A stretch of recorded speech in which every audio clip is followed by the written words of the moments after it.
Ang kasong ito ay naganap sa Bongki Ward, isang distrito na matatagpuan sa mismong puso ng Tokyo, Japan.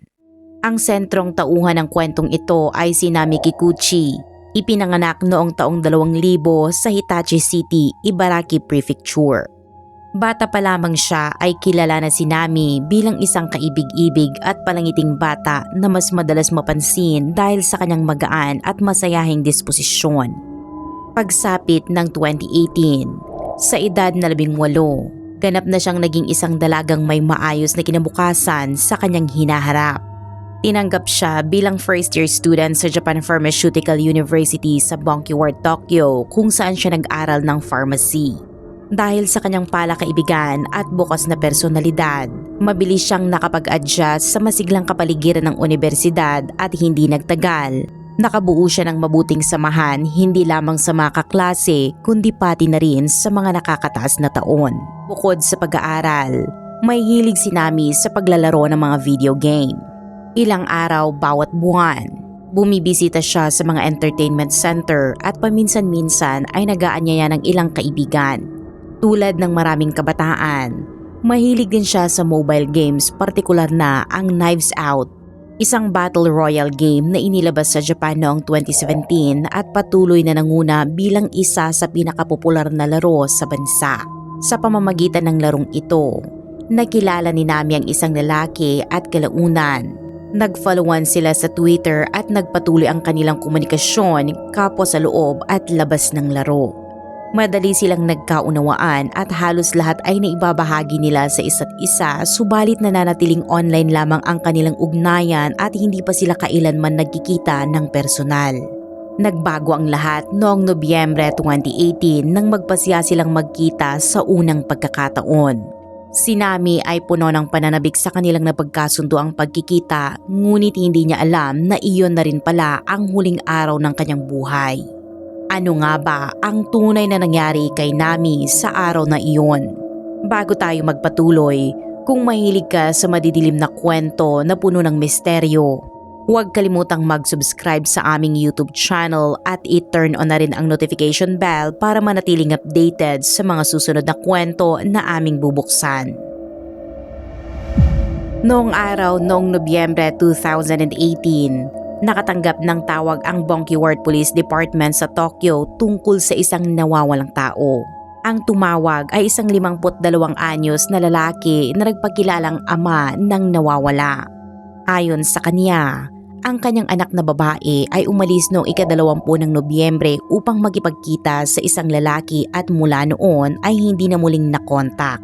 Sinubukan na ng pamilya ang lahat ng paraan upang siya ay maabot, ngunit nang mabigo ang kanilang mga pagsisikap, humingi sila ng agarang tulong sa pulisya. Ang nawawalang dalaga ay si Nami Kikuchi, 18 taong gulang, panganay sa magkapatid at may isang nakababatang kapatid na lalaki. Nabibilang ang kanilang pamilya sa panggitnang uri ng lipunan. Ang kanyang ama ay self-employed habang ang kanyang ina ay nagtatrabaho sa isang ospital. Bata pa si Nami nang maghiwalay ang kanyang mga magulang at matapos ang diborsyo, dinala ng kanyang ina si Nami at ang kanyang kapatid mula sa Hitachi patungong Tokyo kung saan sila pinalaki ng mag-isa. Noong nasa high school pa lamang si Nami, madalas na niyang napag-uusapan kasamang mga kaibigan ang kanyang mga plano sa hinaharap. Malaki ang naging impluwensya ng kanyang ina sa kanya kaya't unti-unting nabuo ang kanyang interes sa medisina at sa pagtulong sa kapwa. Ang naging pangarap niya ay makapagtrabaho sa larangan ng kalusugan at dahil dito, masigasig siyang nag-aral at inialay ang malaking bahagi ng kanyang oras sa paghahanda para sa kinabukasan hanggang sa tuluyan siyang matanggap sa Japan Pharmaceutical University sa Bongki Ward, isang mahalagang hakbang patungo sa kanyang mga pangarap.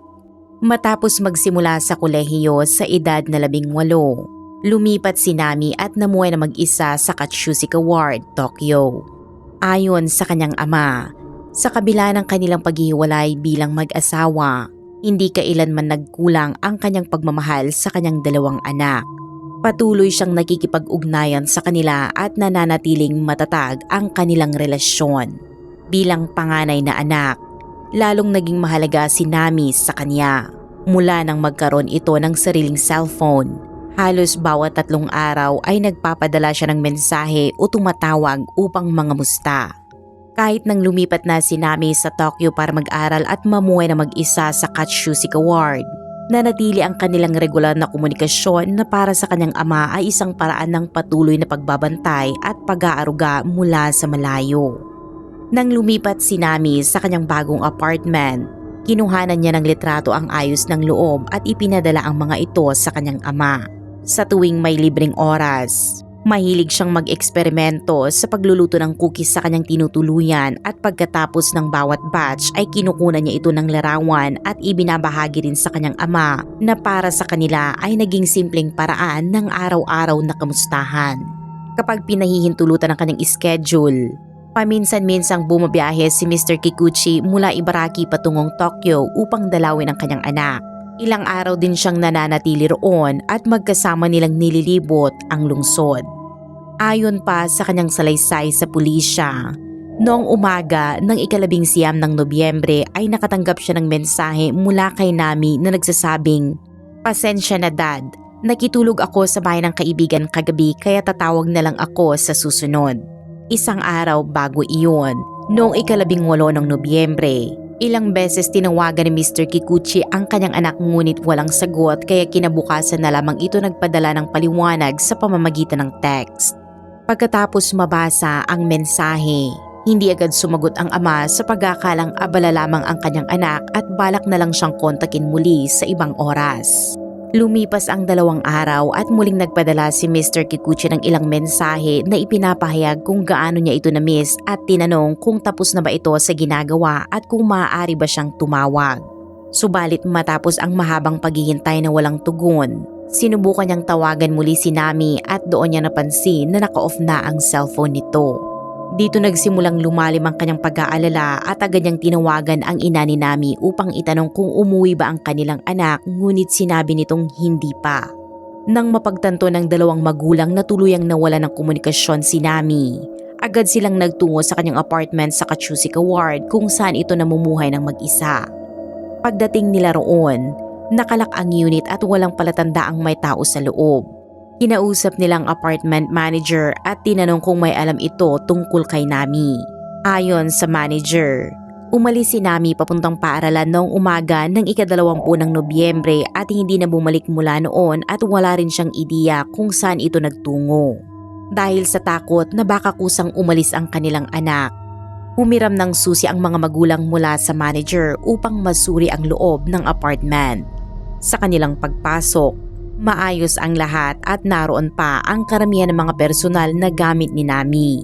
Kapansin-pansin din na ang kanyang phone charger ay naiwan pa sa ibabaw ng mesa. Batay sa nakagawian ni Nami, kung plano niyang lumayo ng matagal, tiyak na dadalhin niya ang kanyang charger.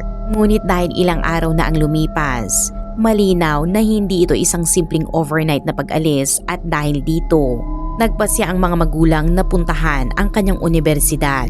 Sa Japan Pharmaceutical University, nakipagkita sila sa leader ng pharmacy department at nagtanong kung pumasok ba si Nami sa mga klase nitong mga nakaraang araw.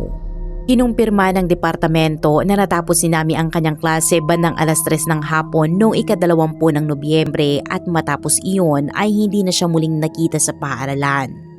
May isa ring kaklase ang nagsabi na pagkatapos ng klase noong araw na iyon, nabanggit ni Nami na may kikitain siyang lalaki. Gayunpaman, walang nakakaalam kung sino ang lalaking iyon o kung saan nagtungo si Nami. Sa puntong ito, lalo pang nabahala ang kanyang mga magulang dahil unti-unti nilang kinakatakutan na may masamang nangyari sa kanilang anak sa nasabing pagkikita. Muling nakipag-ugnayan si Mr. Kikuchi sa pulisya at humiling ng mas masusing investigasyon. Matapos matanggap ang ulat, agad na kumilos ang Bongki Ward Police, sinuri ang paligid ng Japan Pharmaceutical University, inusisa ang mga rutang patungo sa mga kalapit na estasyon ng tren at nakipagpanayam sa mga residente at dumaraan sa lugar.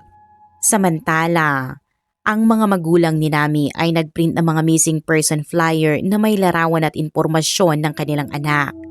Ipinamahagi nila ang mga ito sa mga lugar na pinaniniwalaan nilang maaaring napuntahan ni Nami sa pag-asang may magbibigay ng mahalagang impormasyon.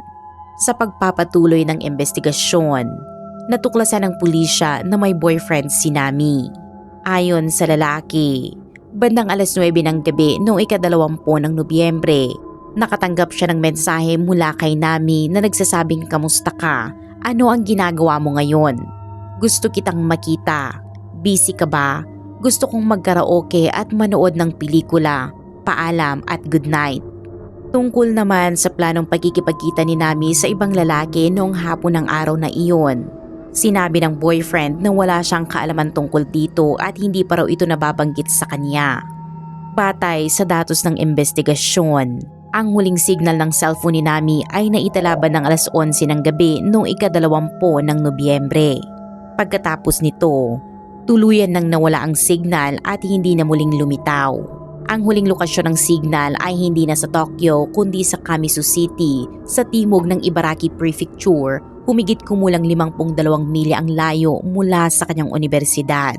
Ito ang pinaniniwalaang destinasyon ni Nami sa araw na iyon. Sa pamamagitan ng pagbuo ng mga detalye at ebidensya, unti-unting nabuo ng pulisya ang galaw ni Nami noong araw na siya ay nawala. Bandang 3:00 ng hapon, natapos niya ang kanyang klase sa Japan Pharmaceutical University at mula roon, umalis siya ng paaralan at nagtungo pahilagan ng humigit kumulang 5 milya patungo sa Taito Ward kung saan siya sumakay ng Tokyo Metro Chiyoda Line sa Ueno Station. Sa Kitasenju Station sa Adachi Ward, unang beses na nagpalit ng tren si Nami at sumakay ng JR Joban Line. Pagdating sa Tokyo Station, muli siyang lumipat at sa pagkakataong ito ay sa JR Sobu Line at nagpatuloy ng biyahe pahilagang Silangan patungong Ibaraki Prefecture. Bandang 5:36 ng hapon, dumating si Nami sa Kashima Jingu Station sa timog ng Ibaraki Prefecture. Lumabas siya sa south exit ng istasyon at nagtungo sa malapit na taxi stand. Makalipas ang 7 minuto, bandang 5:43 ng hapon, sumakay si Nami sa isang taxi na minamaneho ng isang driver na tinukoy ng pulisya bilang Driver A. Kalaunan ay natunto ng mga otoridad ang nasabing driver at kinumpirma nitong sumakay nga si Nami sa kanyang sasakyan noong gabing iyon. Gayunpaman, hindi raw binanggit ni Nami ang eksaktong destinasyon kundi inutusan lamang siyang magmaneho patimog patungong Kamisu City. Habang tinatahak nila ang Route 124 sa Kamisu bago makarating sa isang tindahan ng muebles, sinabi ni Nami sa driver na lumiko pa kaliwa sa isang intersection. Mula roon ay dumiretso ang sasakyan pahilaga Silangan sa isang kalsada at huminto sa isang convenience store na nadaanan. Bandang 6:00 ng gabi, pumasok ang taxi driver sa paradahan ng isang Family Mart. Matapos magbayad ng humigit kumulang $25 para sa biyahe, bumaba si Nami ng sasakyan. Ang lokasyon ay nasa 4.8 miles sa timog ng Kashima Jingu Station at humigit kumulang 51 miles mula sa kanyang universidad. Ayon kay Driver A, halos sa buong biyahe ay nakayuko si Nami sa kanyang cellphone, paminsan-minsang tumatapik sa screen na tila may ka-text o ka-chat. Ang ikinagulat ng driver ay matapos bumaba si Nami, hindi siya pumasok sa convenience store. Sa halip, naglakad siya pahilaga Silangan sa kahabaan ng kalsada hanggang sa tuluyang mawala sa paningin. Sinuri ng pulisya ang CCTV footage sa labas ng Family Mart at malinaw na nakuhanan doon si Nami. Ang mga detalye sa video ay halos eksaktong tumutugma sa salaysay ng driver, kaya't pinaniniwalang ang huling alam na lokasyon ni Nami ay malapit sa nasabing tindahan. Mula roon, sinimula ng pulisya ang masusing pagsisiyasat sa mga individual na may kriminal na records sa paligid ng Kamisu City. Hindi nagtagal, isang 35 anyos na lalaki na nagngangalang Koichi Hirose ang lumitaw bilang pangunahing suspect. Si Hirose ay nagtatrabaho sa isang kumpanyang nagbebenta ng construction materials sa Kashima City at naninirahan sa Chuchume area ng Kamisu City, malapit lamang sa Family Mart kung saan huling nakita si Nami. Sa investigasyon, napag-alamang 2 beses na ring naaresto si Hirose noon.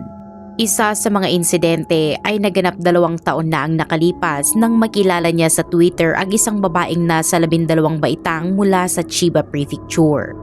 Kahit alam niyang menor de edad ang babae, inalok niya ito ng pera kapalit ng isang hindi angkop na relasyon. Mabuti na lamang at agad itong natuklasan ng pamilya ng dalagita kaya naipagbigay alam sa pulisya kaya't napigilan ang mas malalang pangyayari. Dahil dito, naaresto si Hirose at pinagmulta ng humigit kumulang $4,500. Kalaunan, inamin ni Hirose sa pulisya na kilala niya si Nami at nagkita sila noong ika-20 ng Nobyembre. Ayon sa kanyang pahayag, nagkita raw sila sa labas ng isang 7-Eleven convenience store na matatagpuan lamang 656 talampakan sa silangan ng Family Mart kung saan huling namataan si Nami. Mula roon, isinakay ni Hirose si Nami sa kanyang sasakyan at dinala sa kanyang apartment na 2 minutong biyahe lamang ang layo. Ipinaliwanag ni Hirose na pareho silang mahilig sa larong Knives Out at doon sila unang nagkakilala. Kalaunan, nagfollowan sila sa Twitter at sa paglipas ng panahon ay ikinuwento raw ni Nami sa kanya na nahihirapan siya sa matrikula at gastusin sa pamumuhay at naghahanap ng part-time na trabaho. Iminungkahi ni Hirose na magkita sila kapalit ng pera na may kasunduan silang magsisimula raw silang mag-date. Lingid sa kaalaman ng kanyang boyfriend, palihim na nagipagkita si Nami kay Hirose noong araw na iyon. Ayon sa pagsasalaysay, humigit kumulang 2 oras ang pananatili ni Nami sa apartment ni Hirose. Bandang 8:00 ng gabi, hiniling ni Nami na ihatid siya sa isang malapit na pangunahing kalsada. Sinabi ni Hirose na ibinaba niya si Nami roon ngunit hindi na niya alam kung saan ito nagtungo pagkatapos. Matapos makuha ang impormasyong ito, masusing sinuri ng mga investigador ang rutang mula sa 7-Eleven patungo sa apartment ni Hirose. Ang gusali ay isang 2 palapag na apartment na matatagpuan sa hilaga ng isang parke. May tig-3 units sa bawat palapag at ang hagdan patungo sa ikalawang palapag ay nasa kaliwang bahagi ng gusali. Ang unit ni Hirose ay apartment 203 sa ikalawang palapag. Isang residente sa malapit ang nag-ulat na bandang 8:00 ng gabi noong ika-20 ng Nobyembre. Nakakita siya ng isang batang babae na naglalakad sa kalsada, umiiyak at tila labis na nababalisa. Ang hitsura at paglalarawan nito ay malapit na tumutugma kay Nami. May isa pang kapitbahay ang nagsabi sa pulisya noong gabing iyon. May isang dalagang kumakatok sa kanyang pinto at nagtanong kung saan matatagpuan ang apartment ni Hirose. Napansin ng kapitbahay na tila galit at emosyonal ang dalaga kaya't nag-aalinlangan siyang agad na ibigay ang direksyon. Sa halip, tinanong niya muna kung bakit nito hinahanap si Hirose. Ipinaliwanag ni Nami sa residente na may kailangang ayusin na usaping pinansyal sa pagitan nila ni Hirose. Alam lamang niya na malapit ang tirahan nito ngunit hindi niya kabisado ang eksaktong lokasyon. Matapos marinig ang paliwanag at makitang wala namang masamang intensyon ang dalaga, naawa ang residente at kalaunan ay ibinigay kay Nami ang address ni Hirose. Ayon naman sa isang residente na nakatira sa apartment 101 sa unang palapag ng gusali, bandang 9:00 ng gabi noong araw na iyon ay nakita niya si Nami na galit na umaakyat sa ikalawang palapag. Malakas umano nitong kinatok ang pinto ng apartment ni Hirose habang umiiyak at makalipas ang ilang sandali, binuksan din ni Hirose ang pinto. Hindi nagtagal, bumaba ang dalawa at nakita ng residente na isinakay ni Hirose si Nami sa kanyang kulay pilak na K-car at saka umalis. Sa puntong ito, malinaw na sa pulisya na si Hirose ang huling taong nakasama ni Nami bago ito tuluyang mawala kaya siya ang naging pangunahing suspect. Gayunpaman, kulang pa noon ang ebidensya upang agad siyang kasuhan. Makaraan ang 2 buwan, muling inimbestigahan ng pulisya si Koichi Hirose.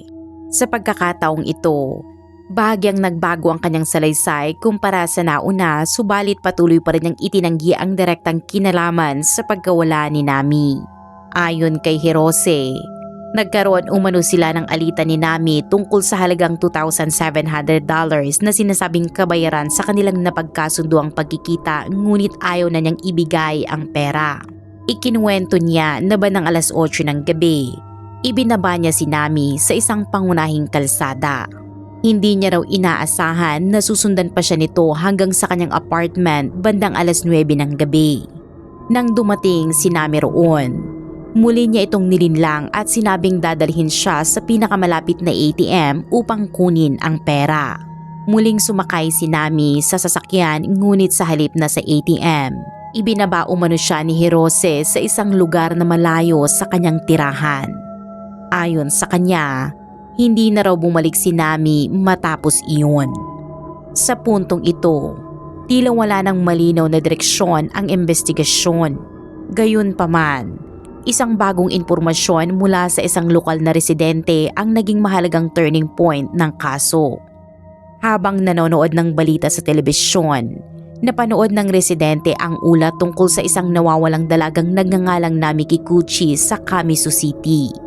Agad siyang napaisip sa isang pangyayaring naganap 2 buwan ang nakalipas nang makakita siya ng kulay rosas na coat sa isang bakanting bukid malapit sa kanilang lugar. Dahil sa hinalang maaaring may kaugnayan ito sa balitang napanood, agad niyang ipinaalam sa pulisya ang tungkol sa coat. Nang matanggap ang impormasyon, nakipag-ugnayan ang mga otoridad sa pamilya at mga kaibigan ni Nami.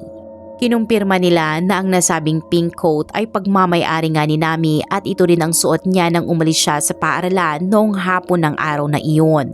Dito nagsimulang maniwala ang pulisya na hindi basta nawawala si Nami kundi posibleng pinaslang at itinapon ang kanyang katawan at ang pangunahing pinaghihinalaan ay si Koichi Hirose. Muli siyang inimbestigahan ng pulisya at ipinaalam sa kanya na natagpuan na ang pink coat. Sa pagkakataong ito, marahil ay napagtanto ni Hirose na wala na siyang takas kaya tuluyan na siyang umamin. Sa kanyang salaysay, ikinuwento ni Hirose na bandang 9:00 ng gabi, matapos ang una nilang pag-alis sa apartment, bumalik pa si Nami sa kanyang tirahan. Nang buksan niya ang pinto, inilabas umano ni Nami ang kanyang cellphone at kinuhanan siya ng litrato. Nagbanta si Nami na ipopost ang larawan sa Twitter kung hindi niya ibibigay ang $2,000 na ipinangako niya at ilalantad siya bilang isang kasuklam-suklam na tao. Dahil sa takot na may sa publiko ang larawan, pumayag si Hirose na dalhin si Nami sa ATM. Subalit habang nasa biyahe, nagsimulang sumigaw ng malakas si Nami. Sa takot na makaakit ng pansin, tinakpan ni Hirose ang bibig ni Nami upang patahimikin siya ngunit sa kasamaang palad, nagawa niya ito ng matagal at hindi niya namalayang nasakal na niya ang dalaga. Sa matinding panik ngunit kalaunan ay kumalma, nagmaneho si Hirose patungo sa isang liblib na bukid. Doon ay naghukay siya ng lupa at inilibing ang katawan ni Nami. Ikinalat naman niya ang mga damit nito sa iba't ibang bahagi ng bukid at itinapon ang cellphone ni Nami sa isang ilog. Batay sa kanyang pag-amin, bandang 1:30 ng madaling araw kinabukasan, natagpuan ng pulisya ang bangkay ni Nami na nakabaon sa humigit kumulang 20 pulgadang lalim ng lupa sa isang bukid sa Kyoto area ng Kamisu City. Ang kanyang katawan ay walang suot na damit at nagsisimula na ang pagkabulok. Sa isinagawang autopsy, walang nakitang malino na sugat sa kanyang katawan at natukoy na ang sanhi ng kanyang pagkamatay ay suffocation. Ang lugar kung saan natagpuan ang bangkay ay humigit kumulang 8.5 miles sa timog silangang bahagi ng bahay ni Hirose. Sa araw ding iyon, formal na inaresto ng pulisya si Koichi Hirose. Siya ay pinanganak noong Pebrero 1983 sa Chuchura City sa timog ng Ibaraki Prefecture. Sa panahon ng krimen, siya ay 35 taong gulang at pangalawa sa 3 magkakapatid. Lumaki si Hirose sa isang pamilyang may mabigat na problemang pinansyal. Walang permanenteng trabaho ang kanyang ama at kadalasang umaasa lamang sa mga pansamantalang pagkakakitaan. Ang kanyang ina naman ay isang may bahay na bukod sa pag-aalaga sa mga anak ay inaalagaan din niya ang matanda nilang lola. Upang makatulong sa gastusin, tumatanggap ang kanyang ina ng labada mula sa mga kapitbahay kapalit ng kaunting kita. Noong nasa kindergarten pa lamang si Hirose, pumanaw ang kanyang ama. Matapos nito, Lumipat ang kanilang pamilya sa Ishioka City sa timog ng Ibaraki Prefecture kung saan nagpatuloy ang kanyang paglaki sa gitna ng kahirapan. Dahil sa kahirapan ng kanilang pamilya, lumaki si Hirose na umaasa sa tulong ng gobyerno. Marahil dahil sa ganitong sitwasyon, nagkaroon siya ng introverted at mahiyain na personalidad mula pagkabata. Noong elementarya, nahirapan siyang makisama sa ilang kaklase at unti-unting na-develop ang hindi niya pagkagusto sa pagpasok sa paaralan. Upang maiwasan ang pagpasok, madalas siyang nakikipagtalo sa kanyang ina at lola at paminsan-minsan ay sinisira pa ang mga bintana sa bahay dahil sa galit at frustration. Pagsapit ng middle school, wala pa rin siyang interes sa pag-aaral at mas piniling malubog sa mga video game na tila pinapangarap maging isa sa mga karakter. Sa edad na 16, nagtapos siya sa junior high ngunit hindi nagpatuloy sa high school. Sa halip, agad siyang pumasok sa workforce at nagtanggap ng iba't ibang pansamantalang trabaho katulad ng pag-aayos ng shelf sa supermarket, paghahain sa restaurant at paggawa sa construction site. Lumipas ang panahon at noong 2017, sa edad na 34, naaresto si Hirose dahil sa sexual harassment sa isang schoolgirl. Matapos magbayad ng multa, lumipat siya mula sa tahanan ng kanyang pamilya sa Ishioka at nanirahan sa isang maliit na apartment sa Kamisu City, Ibaraki Prefecture habang itinatago ang kanyang criminal record sa pagganap ng trabaho sa lokal na lugar. 5 buwan bago ang krimen, nakahanap si Hirose ng trabaho sa isang construction materials company sa Kashima City. Bagamat siya ay may matatag na trabaho, nanatiling malalim ang kanyang pagkahumaling sa iba't ibang video games. Ang paborito niyang laro noon ay Pokemon Go. Isang araw, habang naglalaro ng Knives Out, nakilala niya ang 18 taong gulang na si Nami Kikuchi. Madalas silang mag-ugnayan at nagpalitan din sila ng personal na contact information sa labas ng laro. Bukod sa paglalaro, gusto rin ni Hirose ang pagkikipagkaibigan sa kabataang babae online at minsan ay nag-aayos ng pagkikipagkita kapalit ng pera. Sa Japan, kilala ito bilang papakatsu o sugar daddy arrangement. Dahil wala pang 20 taong gulang si Nami, hindi ibinunyag ng pulisya ang maraming detalye tungkol sa kanya. Bandang 6:00 ng gabi, unang nagkita si Hirose at Nami. Nagmaneho si Hirose ng kanyang silver K-car upang hintayin si Nami sa labas ng isang 7-Eleven malapit sa kanyang tahanan. Upang maitago ang eksaktong lokasyon ng kanyang apartment at maiwasan ang posibleng problema, pinasara ni Hirose ang mga mata ni Nami habang nagmamaneho. Hindi nagduda si Nami at sumunod sa kanyang mga utos. Nagtagal sila sa apartment ni Hirose at bandang 8:00 ng gabi, sinabi niya kay Nami na ihahatid niya ito malapit sa train station at ibibigay ang pera na kanilang napagkasunduan. Muling nakapiring si Nami habang nagmamaneho si Hirose. Ngunit sa halip na bayaran siya, iniwan ni Hirose si Nami sa isang liblib na bukid at mabilis na bumalik sa kanyang apartment, sinasabing hindi niya balak na ibigay ang pera. Nang mapagtanto ni Nami na siya ay niloko, siya ay nagalit. Dahil wala siyang sapat na pera upang makauwi, determinado siyang makuha ang perang utang sa kanya. Gamit ang kanyang alaala at ang mapa sa kanyang cellphone, binalikan ni Nami ang lugar malapit sa 7-Eleven kung saan sila unang nagkita.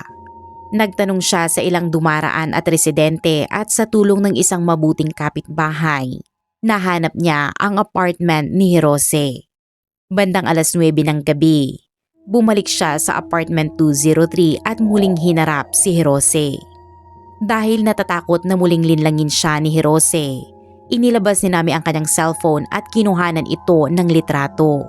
Sa banta na ipopost siya nito online, pumayag si Hirose na dalhin siya sa ATM upang kunin ang pera, subalit wala siyang balak na bayaran si Nami.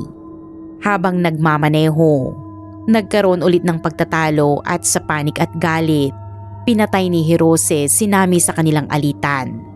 Ayon sa manager ng kumpanya kung saan nagtatrabaho si Hirose, ilang araw bago ang insidente, humingi siya ng advance sa sahod at nagsasabing kulang ang kanyang pera. Noong araw ng krimen, nag-leave si Hirose mula sa trabaho. Hindi alam ng kanyang boss na nagkasala siya ng pagpatay at kinabukasan ay bumalik siya sa opisina na parang walang nangyari. Makaraan ang 2 taon, dinala sa Tokyo District Court ang kaso ni Koichi Hirose. Siya ay kinasuhan ng causing injury leading to death at iba pang kaugnay na krimen. Sa paglilitis, iginiit ng pulisya na brutal ang ginawa ni Hirose dahil pisikal niyang pinigilan ng biktima sa pamamagitan ng pagtakip sa ilong at bibig nito. Binanggit din nila na ang pagtatangka ni Hirose na lokohin si Nami sa pera ay nagpapakita ng kanyang makasariling intensyon. Sa kabilang banda, iginiit ng abogado ni Hirose na bagamat nagkaroon ng pagtatalo tungkol sa pera, wala raw siyang layuning patayin si Nami. Pakiramdam lamang niya ay masyadong malakas si Nami kaya tinakpan niya ang bibig at ilong nito at hindi niya namalayang nauwi ito sa kamatayan. Idinagdag ng abogado na inilibing ni Hirose ang katawan ni Nami dahil sa takot at pagkalito, hindi dahil sa galit o mali siya. Pagkatapos ng paglilitis, napatunayang guilty si Koichi Hirose ng causing injury resulting in death at iba pang kaugnay na kaso at siya ay hinatulan ng 14 na taong pagkakakulong. Ang kaso ni Nami Kikuchi ay hindi lamang isang trahedya kundi nagsisilbing babala sa mga panganib ng pagkikipagkita sa mga estranghero mula sa internet. Bagamat marami pa ring tanong tungkol sa tunay na motibo ni Hirose, malinaw ang hindi na maibabalik na epekto ng kanyang ginawa. Mula sa trahedyang ito, mahalagang matuto tayo ng aral upang maprotektahan ang ating sarili at ang mga mahal natin sa buhay. At dito nagtatapos ang kwento para sa araw ngayon. Sa tingin mo ba ay totoo ang testimonya ni Hirose? Ibahagi ang inyong opinyon sa comment section sa ibaba at maraming salamat muli sa panonood at magkita-kita tayo sa susunod na video.